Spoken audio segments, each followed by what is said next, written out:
আসসালামু আলাইকুম সবাইকে। আমি কিছুদিন আগে বলেছিলাম কিভাবে একটা ভালো এজেন্সি খুঁজবেন।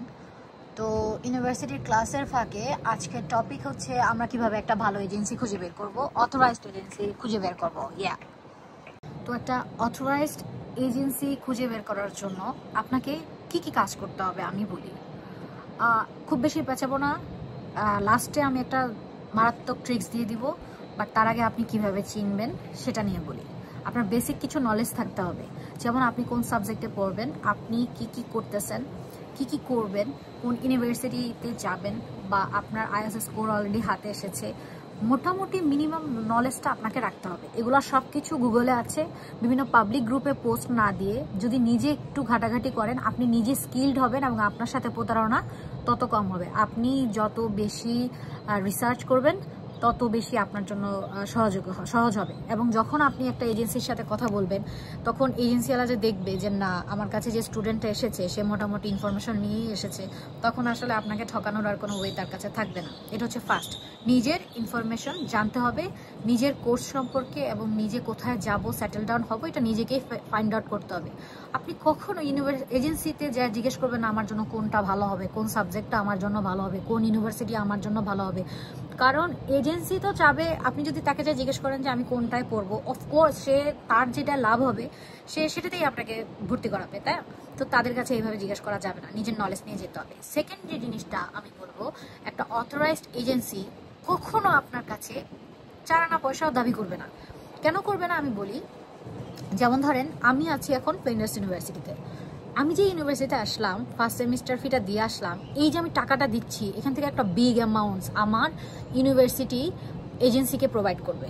হ্যাঁ, তো আমি আমার সব কাজ নিজেই করেছি, কিন্তু ইউনিভার্সিটি যখন এজেন্সিকে টাকা দিচ্ছে তাহলে আপনার কাছ থেকে সে কেন টাকা নিবে? আপনার কাছ থেকে 5,000 10,000 টাকা নিয়ে তার কোনো লাভ নাই, এর থেকে অনেক বড় অ্যামাউন্টস আমি এজেন্সিকে দিচ্ছি।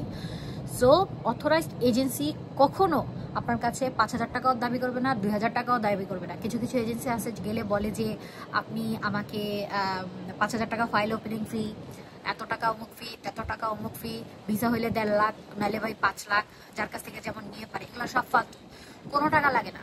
অস্ট্রেলিয়া আসতে এজেন্সিকে চারানা পয়সা দিতে হয় না, আপনি যদি একটা অথরাইজড এজেন্সি থেকে আসেন। এখন এই মুহূর্তে আমি কোনো এজেন্সির নাম নিব না, তবে হ্যাঁ বাংলাদেশে অথরাইজড এজেন্সি আছে। ভিডিওর শেষে আমি আপনাকে বলে দিচ্ছি কিভাবে আপনি এটা খুঁজে বের করবেন। তো এটা গেল, আপনার কাছ থেকে টাকা পয়সা নিবে না, নো ফাইল ওপেনিং ফি। তো এজেন্সি আপনার কাছ থেকে কোন টাকাগুলো আসলে নিবে? এজেন্সি আপনার কাছ থেকে 1 টাকাও নিবে না, কারণ আপনার টিউশন ফি আপনি ব্যাংকের মাধ্যমে প্রোভাইড করবেন। এজেন্সির এই ভালো যে এজেন্সি সে এটা করবে না, বলবে আপনারটা আপনি পে করেন। আপনি ভিসা ফি পে করতে হবে আপনাকে, আপনার ভিসা ফি আপনি পে করবেন আপনার কার্ডের মাধ্যমে বা কোন ব্যাংকের মাধ্যমে আপনি করবেন, এটা আপনার হেডেক। এজেন্সি এই হেডেক নেবে না যদি সে ভালো হয়ে থাকে। এবং আপনি হেলথ ইন্স্যুরেন্স প্রোভাইড করবেন টিউশন ফির সাথে, আপনার হেলথ ইন্স্যুরেন্স কত এটা রিয়েল ডকুমেন্টস আপনাকে সে দিয়ে দিবে, আপনার অফার লেটারটা আপনার হাতে সে দিয়ে দিবে, ওখানে লেখা থাকবে আপনার কত টাকা টিউশন ফি পার ইয়ার, টোটাল কত, আপনার হেলথ ইন্স্যুরেন্সের জন্য কত টাকা লাগবে, সেটাও এজেন্সি আপনাকে সব ডকুমেন্টস আপনার হাতে দিয়ে দিবে। আপনাকে কোনো এজেন্সি যেগুলো অথরাইজড এজেন্সি, এটা কিভাবে আপনি এসওপি লিখবেন, কিভাবে আপনি টিউশন ফি পে করবেন, কিভাবে আপনি ভিসা ফি পে করবেন, হেলথ ইন্স্যুরেন্স দিবেন, এগুলো নিয়ে তার মাথা ঘামানো না। তার কাজ শুধুমাত্র আপনাকে ভর্তি করানো পর্যন্ত, ইউনিভার্সিটির সাথে যোগাযোগ করা, আপনার ডকুমেন্টস ইউনিভার্সিটি থেকে পাঠানো, এবং এতটুকুই। আর আপনাকে বলবে আপনার এটা আপনিই করেন। আর যেগুলো হচ্ছে আউল ফাউল এজেন্সি আছে, বলে কি রাইখে দেন ভাই, আপনার এসওপি আমি লিখে দিব রে, ওইটা 5,000 দিয়ে যান, 10,000 দিয়ে যান। বিষয়টা আসলে এরকম হয়। আমি অনেকগুলো এজেন্সিতে গেছি, বাংলাদেশের এমনও এজেন্সিতে আমি গেছি ধরেন একদম ধানমন্ডি, বনানী এইসব জায়গায় আছে। হ্যাঁ, গুলশান এরিয়াতে, বনানী এরিয়াতে টপ নচ এরিয়া, এখানে তো অনেক ভালো ভালো এজেন্সি থাকে, বাট এখানেও ফ্রডের শেষ নাই। আমি প্রচুর এজেন্সিতে গেছি, আমি জানি। তো ওরা এইভাবে আপনি হ্যান ত্যান কথা বলবে, 5,000 টাকা ফাইল ওপেনিং ফি, অমুক ফি তমুক ফি, বাট হ্যাঁ রিয়েল এজেন্সি আপনার কাছ থেকে কোনো পয়সা নেবে না।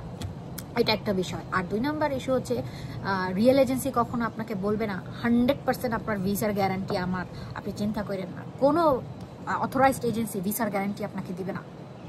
তবে হ্যাঁ, বাংলাদেশে এমন কিছু কিছু ইউনিভার্সিটি আছে যাদের এইসব student visa related succession rate 100 আমি এখন কোনো এজেন্সির নাম বলবো না, তবে হ্যাঁ এটা আছে। এমন এজেন্সি আছে বাংলাদেশে যারা ইউনিভার্সিটির এমন ডকুমেন্টস নিবে আপনার কাছ থেকে, ওরা এমন স্টুডেন্ট নিয়ে কাজ করবে যাদের ডকুমেন্টস সলিড, যাদের সবকিছু সলিড, তাদের নিয়ে কাজ করবে, তাদেরকে নিয়ে কাজ করে 100 ভিসা সাকসেস রেট নিয়ে ওরা আসতেছে।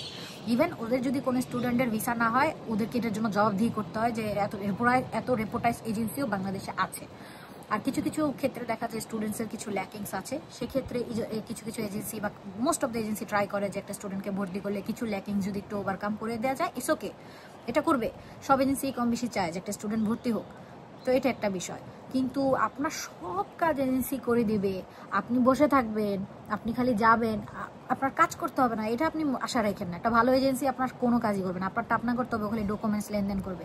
আর যারা বলবে আপনি টেনশন নিয়েন না, 5,000 10,000 দিয়ে যান, 40,000 টাকা দিয়ে যান, আমি বাকি কাজ করতেছি, ওগুলা ফ্রড।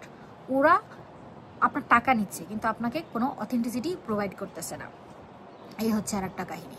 আর যেটা আমি বলবো, আপনি কিভাবে আরও অথরাইজড, মানে আমার এই কথায় আপনি মোটামুটি বুঝলেন, কিন্তু আমি আরও 100% কনফার্ম হতে চাচ্ছি যে এই এজেন্সিটা আসলে ফ্রি কিনা বা এই এজেন্সিটা আসলে অথরাইজড কিনা। সেটার জন্য আপনি কি করবেন, কিছুটা নিজে নিজে অ্যাপ্লাই করতে হবে। ধরেন আপনি ফ্লিন্ডার্স ইউনিভার্সিটিতে অ্যাপ্লাই করছেন, বা ধরেন ইউনিভার্সিটি অফ অ্যাডেলাইডে আপনি অ্যাপ্লাই করছেন। যদি আপনি কোনো ইউনিভার্সিটিতে অ্যাপ্লাই অপশনে যাবেন, যে কোনো আপনার চুজ করা প্রোগ্রামে যাবেন, যে সেখানে অ্যাপ্লাই বাটনে ক্লিক করবেন। অ্যাপ্লাই বাটনে ক্লিক করলে যে ফরম্যাটটা আসবে সেখানে নিজের নাম ঠিকানা বসাবেন, নিজে নিজে অ্যাপ্লাই শুরু করে দেবেন।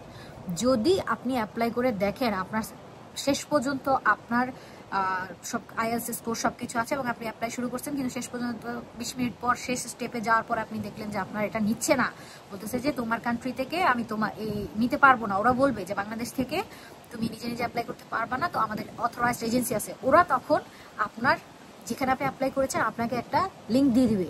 ওই লিঙ্কে যখন আপনি ক্লিক করবেন, আপনি আপনার পার্টিকুলার পছন্দের ইউনিভার্সিটির জন্য বাংলাদেশে কারা লিস্টেড আছে সব এজেন্সির লিস্টটা আপনি নিচে পেয়ে যাবেন। একদম সুন্দর মতো লেখা থাকবে, সিলেট বলেন, চট্টগ্রাম বলেন, ঢাকা বলেন, উত্তরা বলেন, গুলশান বলেন, সব এজেন্সির লিস্ট নিয়ে আসবে। তখন ওদের কাছে আপনি আপনার পছন্দ সাইড যেতে পারেন, আপনার ওদের নাম ঠিকানা সহ এমনকি ফোন নাম্বার সহ থাকবে। আপনি তাদেরকে অনলাইনেও আবেদন করতে পারেন, অথবা আপনি চাইলে নিজে নিজে তাদের সাথে গিয়েও কথা বলতে পারেন। গিয়ে এভাবে আপনি আপনার অথরাইজড এজেন্সিটা খুঁজে বের করবেন। মোট কথা হচ্ছে ইউনিভার্সিটির ওয়েবসাইটে যেসব এজেন্সির নাম দেওয়া থাকবে এরাই হচ্ছে অথরাইজড এজেন্সি। এছাড়া চান্নু এজেন্সি, পান্নু এজেন্সি, এরা এজেন্সি না, এরা সব ফ্রড। এরা আপনাদের কাছ থেকে অনেক টাকা পয়সা নিবে। আর অথরাইজড এজেন্সির কমিউনিকেশন স্কিল, আপনার সব কিছু দেখলেই আপনি বুঝবেন যে সে কতটা অথরাইজ। আপনি ওখানকার যে এজেন্সির যে কাউন্সিলর আছে তাদের সাথে কথা বললে আপনি একটা প্রপার আইডিয়া পেয়ে যাবেন। সো আপনার এটা নিয়ে খুব একটা চিন্তা করতে হবে না। And another thing is that most of the ক্ষেত্রে আপনাকে একটু জ্ঞান রাখতে হবে, সব কিছু এজেন্সির উপর দেওয়া যাবে না। নিজেকে ওয়াইসলি চিন্তা ভাবনা করে তারপর ডিসিশন নিতে হবে। এছাড়াও আমি আরেকটা জিনিস বলবো, অনেক রেপুটেড এজেন্সিও মাঝে মাঝে ফলস ইনফরমেশন প্রোভাইড করার পরে দেখা যায় যে তাদের ভিসা রেশিও কমে যায়।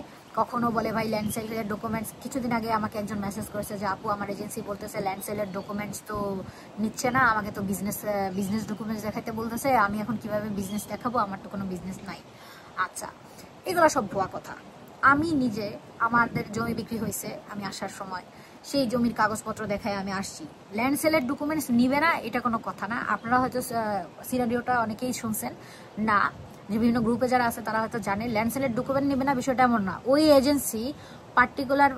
ওই এজেন্সিটা এত বেশি ফেক ল্যান্ড সেলের ডকুমেন্টস সাবমিট করছে, যার কারণে ওদেরকে এখন ওই ইউনিভার্সিটি রেড লেটারে পাঠাই দিছে যে তুমি এত ল্যান্ড সেল দেখাচ্ছ, এগুলো ফেক, আমি তোমার আর ডকুমেন্ট নিব না তুমি যদি প্রপার ডকুমেন্টস না দাও।